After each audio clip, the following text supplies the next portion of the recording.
The Solana Seeker has finally arrived and now it's time to unbox it for you. So let's grab my knife and let's get to work.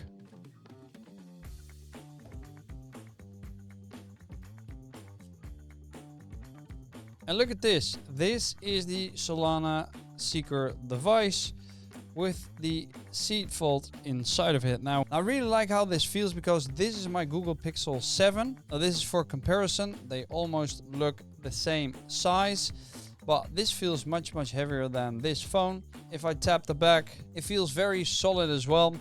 We've got 2 buttons on the side. We've got 1 button on this side. Then we've got 3 cameras, an LED light, a nice logo. We've got the USB-C port over here where we can charge it in our SIM tray. Now let's see what else is inside of the box. We've got a quick start guide and we've also got the cables to charge it. Now it doesn't come with a plug, so what I need to do is I need to connect it to a different plug that I have and then charge the phone. Now what's awesome is that the phone itself has wireless charging as well, so I can use it with that too.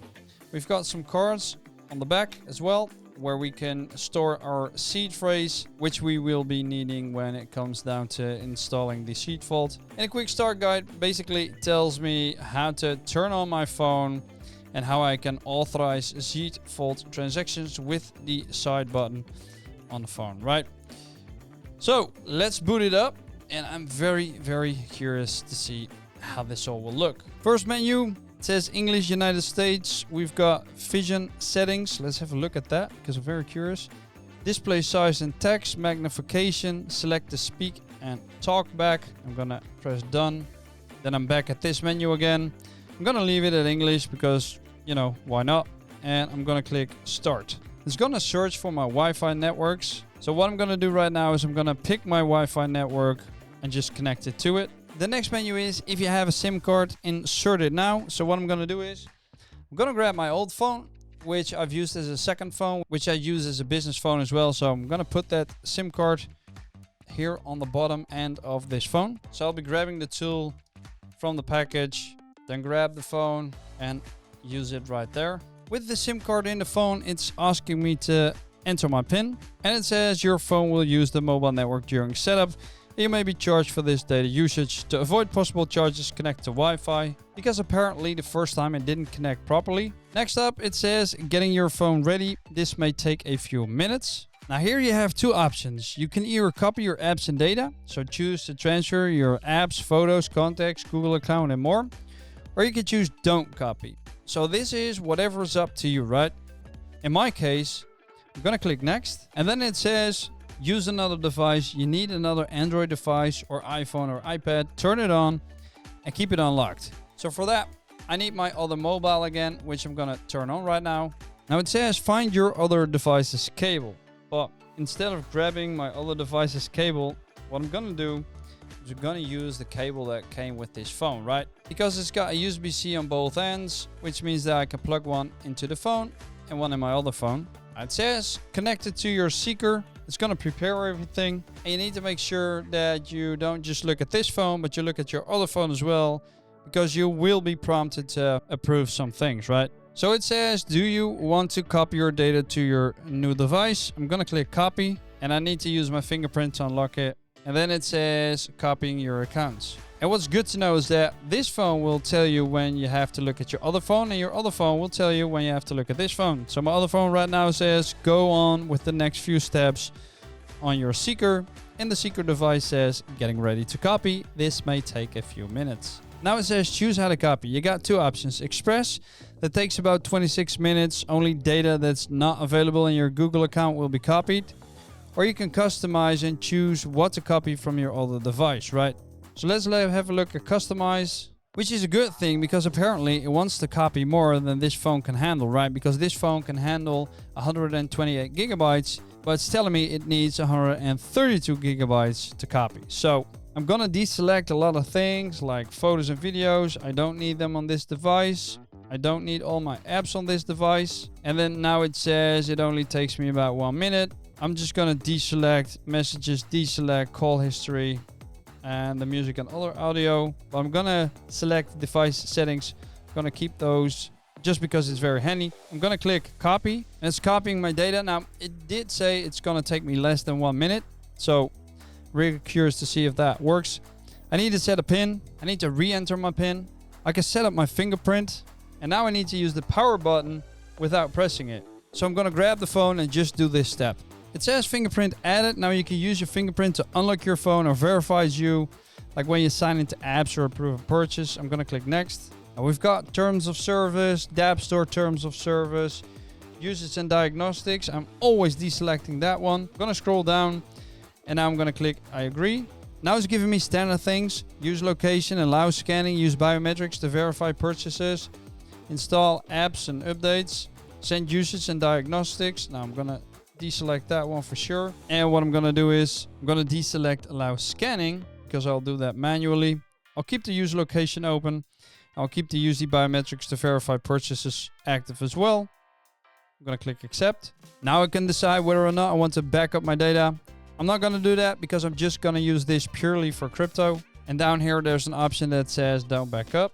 Now I need to choose my browser and search engine. So let's click next. And there's a long list that I can choose from. Now because this is a crypto phone, I'll be going with Brave. I'm gonna click more, and I'm gonna click set as default. I need to select the search engine. I'll use Brave again because I'm basically doing everything with ChatGPT nowadays. Set as default. Let's find nearby, find and share with you.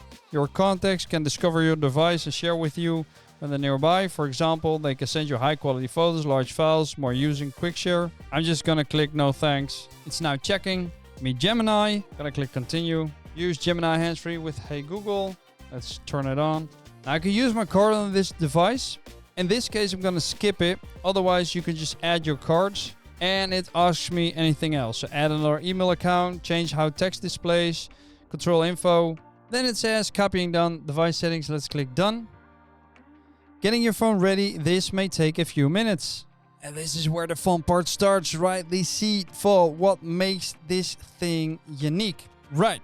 Secure seed storage at your fingertips. Seeds are generated offline and stored in Seeker's secure element, protected by encryption, unlocked by biometrics, and a passcode, inaccessible to Android. Now that's very important. Let's click create because we're gonna create a new wallet. It's gonna prompt me a new seed. Your new wallet will be generated and secured by Seed Vault. Let's click continue. Now I need to choose a Seed Vault passcode, and then I need to confirm it. Do you want to use your fingerprint with Seed Vault? Use your fingerprint to quickly and securely authorize Seed Vault actions and sign transactions. You can change this anytime. Let's click enable. And now I need to double tap to confirm. And it approved. Seed created. Your new seed has been created and is ready to use. You can choose to back it up now or later when you're ready.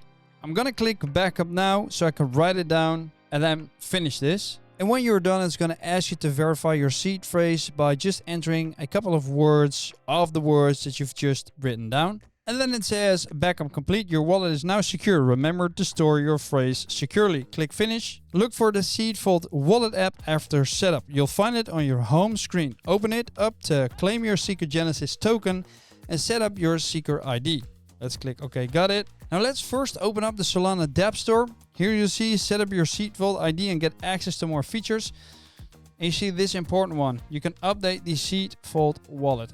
So let's first update this wallet because that's very important. And now that we've updated it, let's open it. Here it says, welcome to Seed Vault Wallet. Let's click continue. One-of-a-kind usernames. Easily transact using an on-chain username instead of your public wallet address. Let's click continue. A rewarding token that proves you're on. The Seeker Genesis token proves you're a unique and genuine user of Seeker, making you eligible for special rewards. And that's what I'm very excited for because I'm waiting for those awesome airdrops, right? Let's click continue. This is all under one Seeker ID. A single account combines your address, username, and Genesis token into one Seeker ID, making it easy to sign in anywhere as you. By clicking I agree to the terms of service, etc. I agree, let's go. I need to choose a seed to continue. Now start by adding a username. Tap below to add one. So I'm gonna click the plus button. I'm gonna choose a username and that name cannot be changed. So think very, very wisely, right? Now when you create this ID, make sure you don't use caps, otherwise it won't work. So it all needs to be lowercase letters, right? Now the next step is to add your Seeker Genesis token to your Seeker ID. So that's what I'm gonna do. It will act as a proof of uniqueness token that cannot be transferred. It will also enable you to claim rewards. So let's click continue. And then you're done. You've set up your seed vault, you've set up your SKR name, and you've added your Genesis token to it. And that's it for the setup.